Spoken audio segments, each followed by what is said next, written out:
Assalamualaikum warahmatullahi wabarakatuh. Beli baju di butik, ukuran bajunya kegedean. Halo kawanku yang baik, boleh dong kita kenalan? Perkenalkan, nama saya Ayu Husnita dengan NIM 12403193077. Nomor absen 32 dari kelas akuntansi syariah 2B.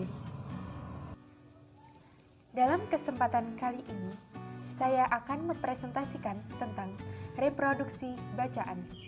Dalam penulisan ilmiah, dibutuhkan kemampuan membaca dan memahami topik yang hendak dibahas dari berbagai sumber bacaan, seperti artikel dalam jurnal, buku, dan tugas akhir akademik seperti skripsi, tesis, atau disertasi. Di sini, dibutuhkan kemampuan mengolah sumber bacaan dan menyajikannya dalam bentuk tulisan yang berbeda dari aslinya. Kegiatan tersebut disebut mereproduksi bacaan. Terdapat 8 kegiatan dalam mereproduksi bacaan, yaitu yang pertama ringkasan, yang kedua ikhtisar, yang ketiga resensi, yang keempat rangkuman, yang kelima sintesis, yang keenam abstrak, yang ketujuh simpulan, dan yang kedelapan sinopsis.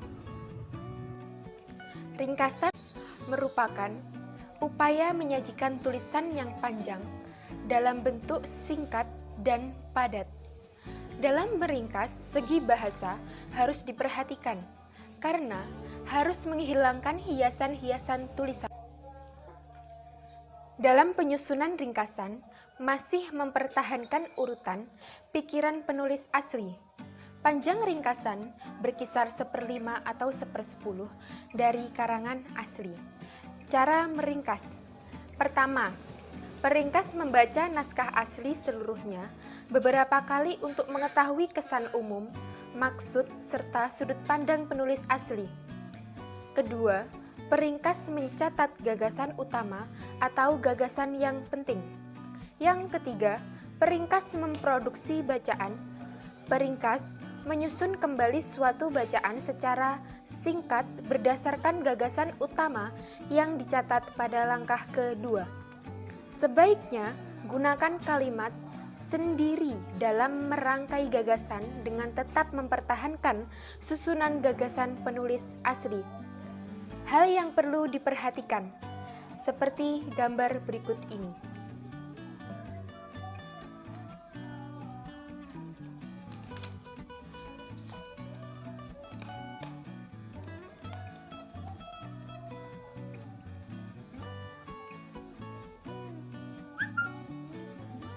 Contoh ringkasan berikut ini.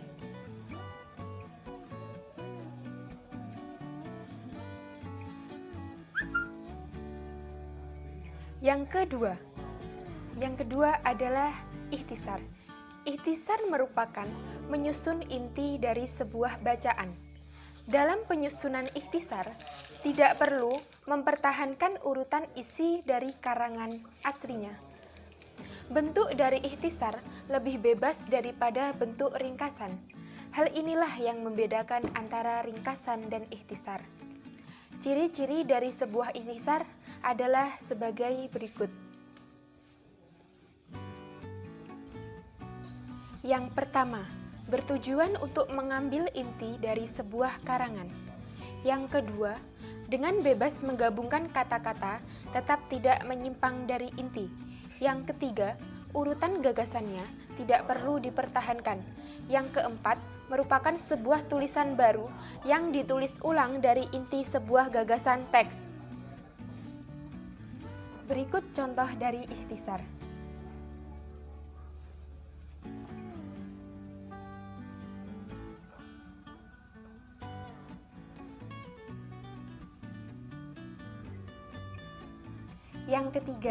Yang ketiga adalah resensi. Resensi merupakan tulisan yang mengulas dan memberikan penilaian atas suatu bacaan. Resensi digunakan untuk menginformasikan kualitas bacaan kepada sang pembaca. Resensi banyak dimanfaatkan sebagai cara memperkenalkan atau mempromosikan buku-buku baru dari penerbit kepada masyarakat umum melalui media cetak. Berikut contoh dari resensi.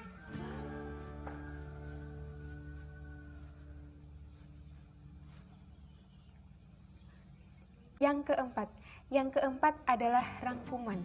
Untuk mempermudah sang pembaca memahami materi secara menyeluruh, bacaan juga perlu dirangkum sebagaimana tulisan yang menggunakan kata-kata sendiri. Hal tersebut dinamakan rangkuman. Hal-hal yang perlu diperhatikan dalam merangkum. Yang pertama, rangkuman hanyalah mengungkapkan gagasan pokok atau bagian-bagian yang penting dari tulisan asli. Yang kedua, perangkum dapat menghilangkan contoh, ilustrasi, keterangan, atau penjelasan. Yang ketiga, panjang rangkuman tidak boleh lebih dari sepertiga panjang naskah asli. Yang keempat, perangkum tidak diperbolehkan mengubah sistematika atau urutan gagasan. Yang kelima, perangkum harus menjaga keseimbangan dengan apa yang dibahas penulis. Contoh rangkuman sebagai berikut.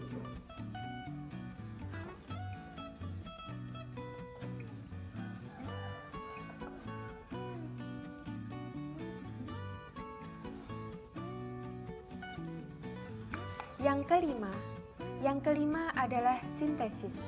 Sintesis merupakan kegiatan merangkum berbagai pengertian dari dua atau banyak bacaan untuk dihasilkan tulisan baru sesuai kebutuhan penulis. Sintesis melibatkan kegiatan menganalisis perbedaan, pertentangan, persamaan, dan klarifikasi dari beberapa sumber bacaan. Cara menyusun sintesis sebagai berikut. Yang pertama, tetapkan topik atau tesis yang hendak Anda tulis. Yang kedua, bacalah sumber bacaan yang mengandung topik yang sama guna keperluan tulisan Anda. Yang ketiga, lihatlah hubungan antar bacaan. Yang keempat, amati perbedaan dan persamaan di antara sumber-sumber itu. Yang kelima, pilihlah bagian yang akan dikutip lalu simpulkan. Yang keenam, jangan lupa cantumkan sumber kutipan. Contoh dari sintesis sebagai berikut. Yang keenam, abstrak. Abstrak adalah ringkasan isi suatu tulisan ilmiah dalam bentuk singkat dan padat. Abstrak disusun untuk karya ilmiah, dicantumkan teratas dan terdepan sebelum bab latar belakang atau pendahuluan. Hal terpenting dalam penulisan abstrak adalah penulis abstrak tidak diperkenankan mencantumkan sumber referensi, tidak mengungkapkan hal yang tidak dibicarakan di dalam laporan. Selain itu, umumnya abstrak ditulis dalam bahasa Inggris jika karya ilmiah ditulis dalam bahasa Indonesia, atau bahasa Indonesia jika karya ilmiah ditulis dalam bahasa Inggris, atau kedua-duanya bahasa Indonesia dan bahasa Inggris. Contoh dari abstrak sebagai berikut.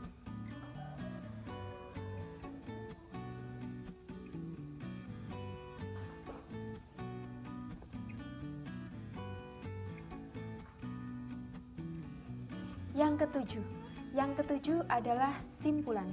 Simpulan merupakan bentuk ringkasan yang mengungkapkan gagasan utama dari suatu uraian. Dalam simpulan harus ada pendapat akhir dari bacaan yang dibahas. Ada 3 teknik dalam membuat kesimpulan. Adapun ketiga teknik tersebut, yang pertama, teknik generalisasi.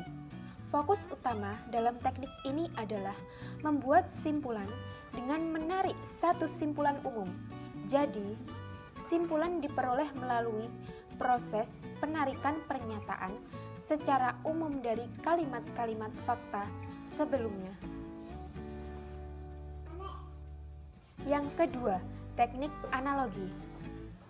Teknik analogi dilakukan dengan membuat perbandingan antara satu pembahasan dengan pembahasan lainnya yang serupa. Kemudian dicari persamaan yang terkait dengan hal tersebut, atau dapat pula dengan menggambarkan suatu hal dengan memberi perbandingan hal lain. Yang ketiga, teknik sebab akibat. Teknik sebab akibat merupakan salah satu cara menentukan simpulan dengan cara menjelaskan sebab kemudian akibat yang ditimbulkan dari sebab tersebut. Teknik sebab akibat ini merupakan salah satu cara membuat simpulan yang bertujuan untuk memperjelas gagasan utama yang telah diajukan pada bab pendahuluan. Dengan demikian, simpulan yang akan diajukan nantinya tidak akan keluar dari topik yang telah dibahas pada gagasan utama karya tulis yang dibuat. Ada beberapa kesalahan mahasiswa dalam membuat simpulan. Yang pertama, simpulan bukan merupakan hasil dari penelitian yang telah dilakukannya. Yang kedua, simpulan yang telah ditulis di bab akhir karya tulisnya tidak dijelaskan maupun dibuktikan di dalam penelitiannya. Yang ketiga, bertele-tele. Contoh dari simpulan yaitu sebagai berikut.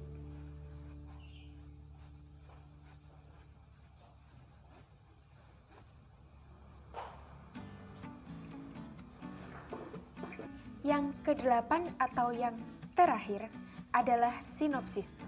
Sinopsis merupakan ringkasan pendek suatu cerita atau karangan. Sinopsis berisi ringkasan isi dari sebuah buku atau novel. Ciri-ciri sinopsis sebagai berikut. Yang pertama, alur ceritanya disusun secara berurutan dari awal sampai akhir, serta kronologis dan tepat. Alur atau plot sinopsis sebaiknya sama dengan alur cerita yang asli. Yang kedua, bahasa yang dipakai hendaknya memakai jenis bahasa persuasif atau berupa kalimat ajakan dan bujukan agar calon pembaca tertarik untuk membaca bukunya. Yang ketiga, menampilkan konflik secara detail, ringkas, serta menarik. Yang keempat, membuat penasaran calon pembacanya. Berikut contoh dari sinopsis.